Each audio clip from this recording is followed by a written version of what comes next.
കാട്ടിൽ അപ്പന്റെ കൂടെ പോയ കുട്ടിക്ക് ഒരു മുട്ട കിട്ടി, പക്ഷിമുട്ട. അവൻ വീട്ടിൽ കൊണ്ടുവന്ന് അമ്മ കോഴി മുട്ടയ്ക്ക് അടവച്ചിരുന്ന കോഴിയുടെ അടിയിൽ മുട്ടയുടെ കൂട്ടത്തിൽ ഈ പക്ഷിമുട്ട കൂടെ വെച്ചു. കുറെ കഴിഞ്ഞ് കോഴിക്കുഞ്ഞ് വിരിഞ്ഞു വന്നപ്പോൾ പക്ഷിമുട്ടയും പിരിഞ്ഞു വന്നു. എന്ത് പക്ഷിയാണെന്നറിയാമോ? കഴുകനായിരുന്നു. കഴുകന്റെ മുട്ടയാ കിട്ടിയത്.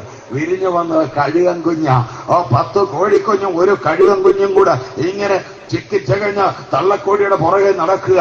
ഈ കഴുകൻ കുഞ്ഞിന്റെ വിചാരം, ഞാനും കോഴിക്കുഞ്ഞ, ചിക്കിച്ചകയാനുള്ളവനാ, ഇവിടെ കൊത്തിപ്പെറുക്കാനുള്ളവനാ, എനിക്കധികം പറക്കാനൊക്കത്തില്ല. ആകാശത്ത് വട്ടമിട്ട് പറന്നൊരു കഴുകൻ ഒരു അത്ഭുതകരമായ കാഴ്ച കണ്ടു.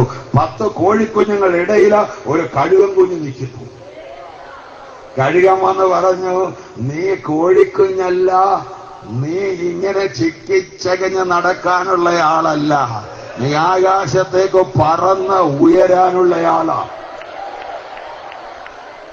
കഴുകൻ കുഞ്ഞിന് നാണം വന്നു. അത് പറഞ്ഞിട്ടില്ല, ഇല്ല ഞാൻ കോഴിക്കുഞ്ഞ്, അതാണ്ട എന്റെ സഹോദരങ്ങളായിരുന്നു, നോക്കി എന്റെ കോഴി തള്ളയാ നിൽക്കുന്നത് എന്ന് പറഞ്ഞ് നിൽക്കുക. കഴുകൻ പറഞ്ഞില്ല, ഇല്ല ഇല്ല, നിന്റെ ജന്മം വ്യത്യാസമാണ്, നിന്റെ ജീവിതം വ്യത്യാസമാണ്, നിന്നെ കൊണ്ടുള്ള സൃഷ്ടാവിന്റെ ഉദ്ദേശം വ്യത്യാസമാണ്. നീ ഇങ്ങനെ ചകഞ്ഞ് കോഴിക്കുഞ്ഞായിട്ട് നടക്കാനുള്ള ആളല്ല. നിന്റെ ചിറകുകളിൽ ആ തൂവലുകൾ മുളച്ചുകൊണ്ടിരിക്കുക, നിന്റെ ചിറകുകളിൽ അതിന്റെ മസില് ശക്തിപ്പെട്ടുകൊണ്ടിരിക്കുക, നിന്റെ ചിറകുകൾ വലുതായിക്കൊണ്ടിരിക്കുക. ആകാശം കാണുമ്പോൾ പറക്കാനുള്ള മോഹം നിന്റെ അകത്ത് കൂടി വരും. നീ ആകാശത്തിന്റെ ഉയരങ്ങളിൽ പറന്നു കയറാനുള്ളവനാണ്. സന്ദേശം കഴുകൻ കുഞ്ഞിന് മനസ്സിലായി.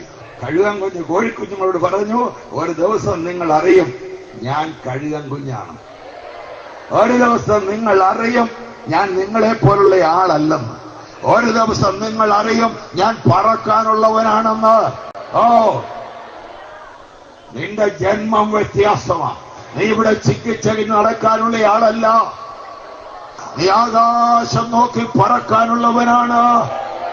അതിനുള്ള അഭിഷേകമാണ് നിന്റെ മേൽ ദൈവം പകരുന്നത്. ഞാൻ എന്നും ഇങ്ങനെ ഇരിക്കത്തില്ല, എന്റെ ദൈവം എനിക്കൊരു വ്യത്യാസം വരുത്തും. ഇല തിന്ന് നടക്കുന്ന പച്ച പുഴുക്കളെ നിങ്ങൾ കണ്ടിട്ടുണ്ടോ?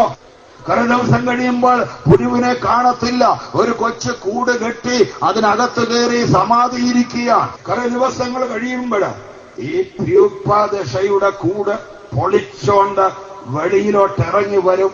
പുഴുവല്ല, പിന്നെ പുഴുവല്ല, പിന്നെന്തോ ഇറങ്ങി വരുന്ന ചിത്രശലഭം. പുഴു, ഇത് പച്ച പുഴുവാണെന്നൊന്ന് പറഞ്ഞേ, പുഴു നിന്നോട് പറയും ഇത് തൽക്കാലത്തേക്കേ ഉള്ളൂ, കുറെ നാൾ ഇങ്ങനെയൊക്കെ എഴഞ്ഞു നടക്കും, അത് കഴിഞ്ഞ് ഞാൻ പറക്കാനുള്ളവനാ.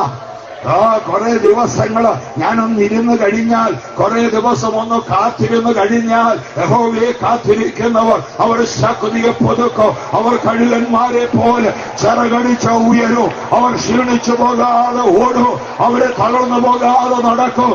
നിന്റെ ജന്മം വ്യത്യാസമാണ്. എന്നാൽ ദൈവത്തിന്റെ ഉദ്ദേശത്തിലേക്ക് നിന്നെ നടത്തുവാൻ തക്കവണ്ണം കഴിയാതെ തടഞ്ഞു വെച്ചിരിക്കുന്ന നുകങ്ങളുണ്ട്. മനുഷ്യർ വെച്ച നുകങ്ങളുണ്ട്, ശത്രു വെച്ച നുകങ്ങളുണ്ട്. നീ കൊണ്ടു നടക്കുന്ന മനസ്സിലെ ചെറിയ കാഴ്ചപ്പാടുകളുണ്ട്. ആ നുകത്തെ തകർക്കുവാൻ, ആ ബന്ധനങ്ങളെ തകർക്കുവാൻ, ആ കെട്ടുകളെ പൊട്ടിക്കുവാൻ, ആ മുൻവിധികളെ തകർക്കുവാൻ കഴിയുന്ന ഒന്നേ ഉള്ളൂ. ആ ദൈവത്തിന്റെ അഭിഷേകത്തിന്റെ ശക്തിയാണ്. ദൈവത്തിന്റെ അഭിഷേകത്തിന്റെ ശക്തി എന്ന് രാത്രി നിന്റെ മേൽ വ്യാപരിക്കുമ്പോൾ നുകങ്ങൾ തകരട്ടെ.